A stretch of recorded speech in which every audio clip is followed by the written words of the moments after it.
Peggy 18.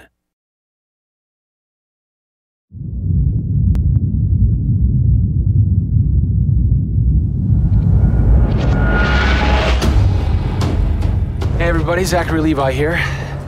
Over the last few months, we've brought you exclusive behind-the-scenes looks at the final hours of development of Tomb Raider. You've seen Camilla recording her last few lines, Rihanna musing her last few words, and Jason completing the last few notes of the score. As those key pieces lock into place, it's time to reveal one of the last portions of the game, and a team that's been shrouded in secrecy for 2 years. We're here in the beautiful and freezing Montreal, Canada, to bring you the final hours of Tomb Raider multiplayer edition. These are the final hours of Tomb Raider. Welcome to yet another world-class studio in the Square Enix portfolio, Eidos Montreal, home of the multi-award-winning game Deus Ex. Locked away in one of the far corners of the studio is a team of experienced, passionate professionals who have been specially brought together to create the first ever multiplayer component to the Tomb Raider universe. Let's meet the team behind the vision, direction, and decisions, and hopefully get a chance to play a few rounds. Here we are at Eidos Montreal. Before we get into why we're here, Carl, you now have an amazing stash, my friend. What is the impetus behind this? As a studio, we've been participating in Movember. A good friend of mine, JJ Owens, works for Movember in LA. And we set up the gaming challenge, and we brought studios from all around the world together. I think so far we've raised somewhere in the region of $140,000, $150,000. Well done. Been a big success, although my wife doesn't necessarily always approve. She hates it? Oh, my wife wakes up in the morning. She says that she hates it. She secretly loves it. What were some of the factors that led to a multiplayer facet to this new Tomb Raider? When we started developing sort of our vision for reimagining Tomb Raider, on paper, it was all about single player. And as we started to build that world out, we had the island, we had the Solarian, the scavengers. We started to realize that we had this canvas. Great warring factions, great landscapes. Yeah, we had all these really awesome places where it was all about traversal and single player. When we started looking at that, we thought, wow, well, what about multiplayer? Part of the genesis of that was Lara Croft and the Guardian of Light that kind of cracked open a door to lead you guys into the multiplayer into here at Eidos Montreal. Guardian of Light was a downloadable, a smaller scale project, and that allowed us to sort of take the risks that we wouldn't necessarily take on a full-blown project. Guardian of Light was our Pixar short.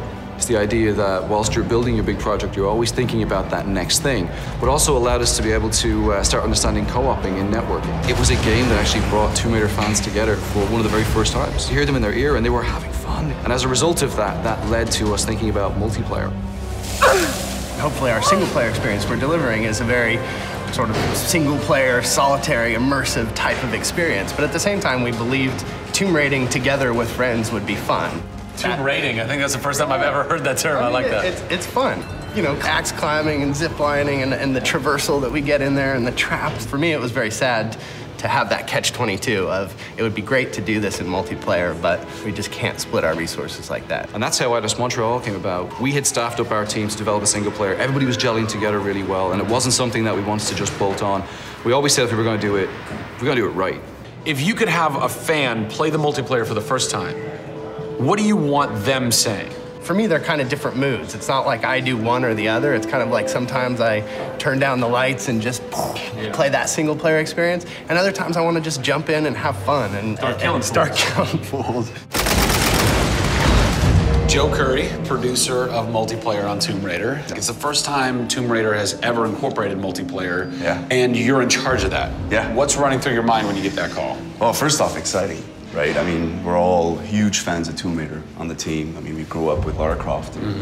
But when we spoke to Crystal, like, we want to do multiplayer, and we're thinking, how do you do that? It's always been Lara's story. You've been in charge of creating the first ever Lara Croft Tomb Raider. No pressure. Multiplayer. No pressure, Zach. Thank you. What are some of the main pillars that you brought over from the single player to the multiplayer to make those two worlds cohesive? The element that really stuck out was survival. Group surviving together. Right. But then traversal, the ability to go up and down and kind of everywhere in a level. The weapons, you know, the characters. What did you guys have to tweak in order to create an engaging multiplayer experience that wouldn't necessarily work with the pieces that were in play with the single player experience? One example is the bow. Especially in the reboot, it's so iconic that we had to make it work for multiplayer. You have a certain forgiveness when you play single player. Multiplayer, players expect snappiness. I shoot you, I expect you to go down, or you can just do what I do, which is take out the biggest gun and just run for them and shoot them out. The environment itself can be a threat. The Solari, you know, the guys that are on the island have had a chance to prepare traps. We've got things like an ammo box that looks like an ammo box, but it's really an explosive device.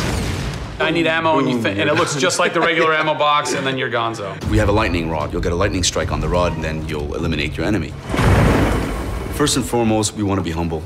We want players to just have a really memorable experience. I had fun doing this. Do you remember when we set that trap? Moments that the players will come back to and talk about experiences that they've had for themselves, not necessarily the game offering them experiences. Absolutely.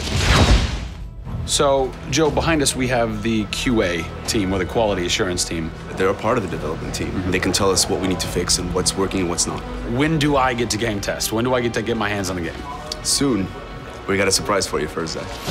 So, when I was approached to host the final hours of Tomb Raider, essentially the biggest ask, not even ask, tell that I had was, I want to be in the game. I want to have a cameo, I want to have something. So guess what? Boom! Boom! Boom! I'm a playable character in the multiplayer Tomb Raider. How sick is that, Joe? You and your team are awesome. I can play with myself, virtually. Are we ready? Oh, that burns! You suck! Get those transmitters running. Radio transmitter activated! We're getting off this damn island? We send this in. Beautiful. I would like to try and kick your butt as me in this map right now. Should we try it? All right. Bring it. Let's do it. It's happening right now. Oh, nice! Was that one of my traps? That was one of your traps. Yeah! These movie traps are really fun. I mean, they're really, really fun. Yeah! Don't worry about it. Just because you made the game and I beat it. As you can see from the people and passion here at Eidos Montreal, this isn't just some add-on. They're devoting themselves to making this an experience in keeping with the feeling of single player. Familiar, yet different. Coming up in the final 2 episodes of our series, we go back to the home of Lara Croft. They're taking Tomb Raider to the finish line, and we'll be there for it.